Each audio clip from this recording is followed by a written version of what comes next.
नमस्कार प्यारे बच्चों, आप सब कैसे हैं।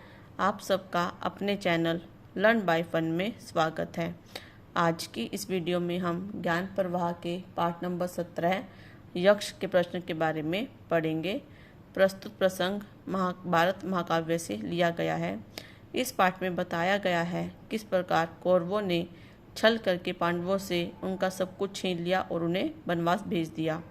और उसी समय की यह घटना है जब युधिष्ठिर अपनी बुद्धिमत्ता और चतुराई से अपने भाइयों को यक्ष के द्वारा जीवन दान दिलवाते हैं। चलिए पाठ की शुरुआत करते हैं। हजारों साल पहले की बात है। हस्तिनापुर देश के राजा पांडु के 5 बेटे थे। युधिष्ठिर, भीम, अर्जुन, नकुल और सहदेव, ये पांचों भाई पांडव कहलाते थे। राजा पांडु की 2 पत्नी थी, जिसका एक का नाम कुंती और दूसरे का नाम माद्री था। राजा पांडु और कुंती से 3 बेटे हुए, जिनका नाम युधिष्ठिर, भीम, अर्जुन, और राजा पांडु और माद्री से 2 बच्चे हुए थे, जिनका नाम नकुल और सहदेव था। ये पांचों भाई पांडव कहलाते थे। पांडु के बड़े भाई धृतराष्ट्र के 100 बेटे थे, वे कौरव कहलाते थे। धृतराष्ट्र जन्म से अंधे थे। उनकी पत्नी का नाम गांधारी था और उनके बड़े बेटे का नाम दुर्योधन था, और इस तरह वो उनके 100 भाई थे, वे कौरव कहलाते थे। उस समय राजा लोग एक दूसरा चौसर खेला करते थे। चौसर शतरंज की तरह का ही एक खेल होता है। कौरवों की योजना थी पांडवों से सब कुछ जीतकर उन्हें जंगल में भेज दें ताकि लोग उनको भूल जाएं। जैसी कौरवों की योजना थी वैसा ही हुआ। पांडव हार गए। उन्हें 13 वर्षों के लिए वनवास में जाना पड़ा। कौरव बहुत ही अहंकारी और अत्याचारी थे। वो नहीं चाहते थे कि उन्हें हस्तिनापुर देश से कुछ हिस्सा मिले और उन्हें कोई भी प्रदेश, नगर या गांव दिया जाए। वो पांडवों को कुछ भी नहीं देना चाहते थे। इसलिए कौरवों और राजा शकुनी ने योजना बनाई कि पांडवों को चौसर के खेल में हरा दिया जाए और उनसे सब कुछ जीत कर उन्हें जंगल में भेज दे ताकि लोग उनको भूल जाए। क्योंकि पांडवों का जो प्रजा के प्रति बर्ताव था बहुत अच्छा था। जो वहाँ की हस्तिनापुर देश की जो प्रजा थी वो कौरवों को पसंद नहीं करती थी, जबकि वो राजा पांडु के पुत्रों को पसंद करती थी, अर्थात पांडवों को पसंद करती थी। सब लोग उन्हीं को राजा के रूप में चाहते थे कि युधिष्ठिर हस्तिनापुर देश का भावी राजा बने। लेकिन जो दुर्योधन था वो नहीं चाहता था कि हस्तिनापुर देश पर युधिष्ठिर का राज हो। इसलिए उन्होंने अपने मामा शकुनी के साथ मिलकर योजना बनाई और पांडवों को चौसर के खेल में हरा दिया और उन्हें सजा के तौर पर 13 वर्षों के लिए वनवास में भेज दिया। एक बार जंगल में भटकते भटकते पांचों भाई काफ़ी दूर चले गए। वे काफ़ी थक गए थे, इसलिए थोड़ा सुस्ताने लगे। उन्हें प्यास भी लग रही थी। युधिष्ठिर ने नकुल से कहा, भैया जरा उस पेड़ पर चढ़कर देखो, क्या कोई तालाब या नदी है। जब वनवास के समय वो जंगल से जा रहे थे तो उन्हें काफ़ी चलते चलते काफ़ी दूर पहुंच गए और वो थक गए। थक कर जब उन्हें प्यास लगी तो युधिष्ठिर ने अपने भाई नकुल से कहा कि पेड़ पर जाकर देखो, कहीं कहीं आसपास में तालाब या नदी है।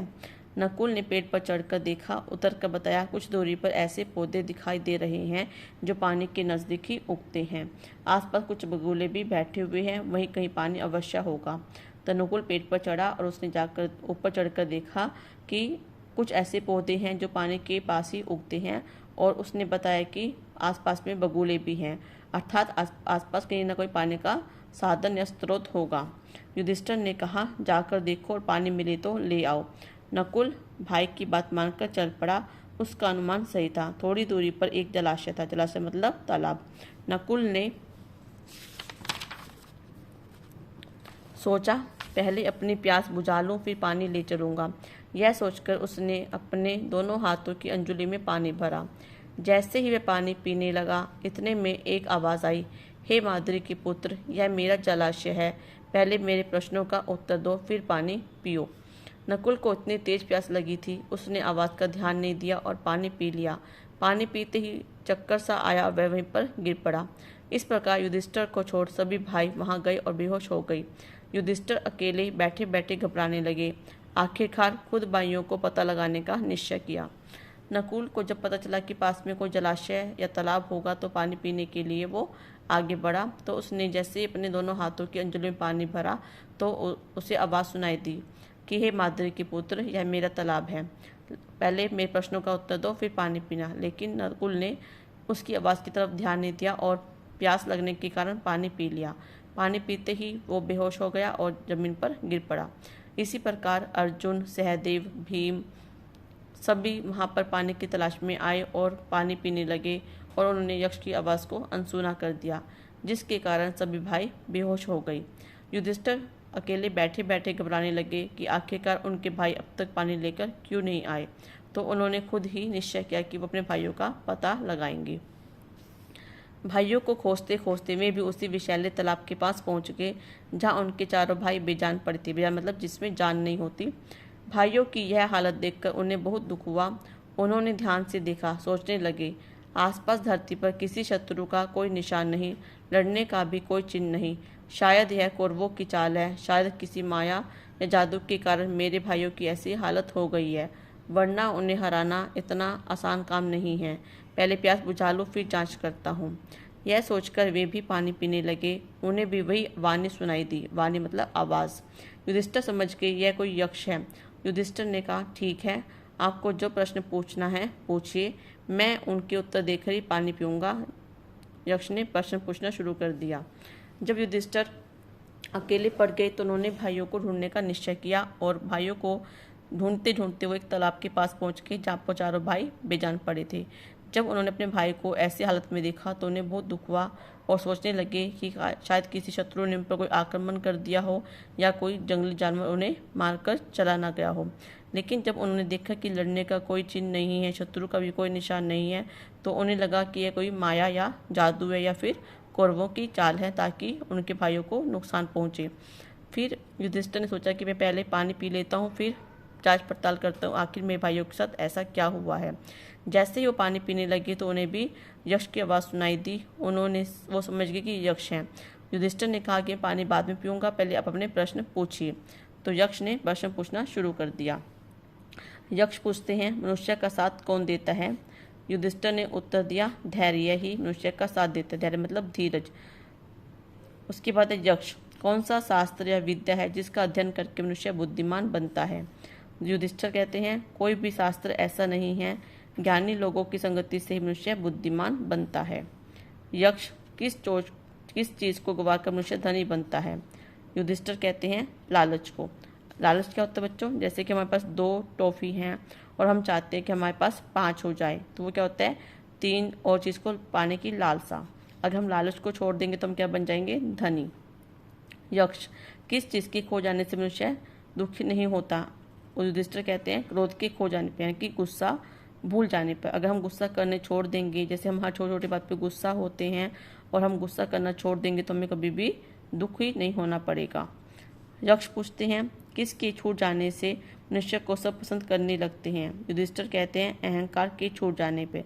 अहंकार मतलब अपने आप को ही सबसे अच्छा समझना कि मैं सबसे अच्छा हूँ, बाकी सब बेकार हैं या मुझसे छोटे हैं। यक्ष, घास से भी तुच्छ चीज़ क्या होती है?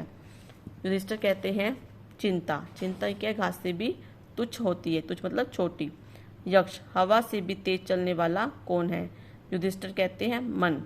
मन कैसे है बच्चों? जैसे कि अब अभी क्लास में बैठे हो, पढ़ाई कर रहे हो, अब आपको पता है कि मम्मी पापा के बाहर घूमने गए हैं, तो आपका मन कर रहा होगा कि शायद पापा मेरे लिए खिलौना लाए या मम्मी ने मेरे लिए खाने का ये सामान लिया होगा। तो आपका मन क्या है? क्लास की बजाय मन घर में पहुंच गया। तो हवा से तेज चलने वाला कौन है बच्चों? मन। यक्ष, बर्तनों में सबसे बड़ा कौन सा है?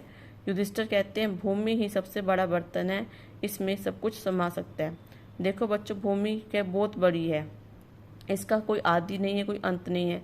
ये कहाँ पर शुरू हुई है, कहाँ पे ख़त्म हुई है, कुछ नहीं पता। इसलिए कहते हैं कि भूमि में हम सब रहते हैं। यानी कि देखो, भूमि इतनी बड़ी है कि यहाँ की करोड़ की आबादी है, सब जंगली जानवर इस भूमि के ऊपर रहते हैं, हम इंसान भी भूमि के ऊपर रहते हैं, सब पेड़ पौधे जंगल सब इस धरती पर ही लगे हुए हैं। इसलिए कहते हैं कि भूमि ही सबसे बड़ा बर्तन है। यक्ष, आकाश से भी ऊंचा कौन है? युधिष्ठिर कहते हैं, पिता। शास्त्रों में पिता को आकाश से भी ऊंचा माना गया है। यक्ष, संसार में दुख क्यों है? युधिष्ठिर कहते हैं, लालच, स्वार्थ और डर संसार के दुख का कारण है। बच्चों, ये थी हमारी आज की वीडियो जिसमें हमने यक्ष के प्रश्न पार्ट 1 किया।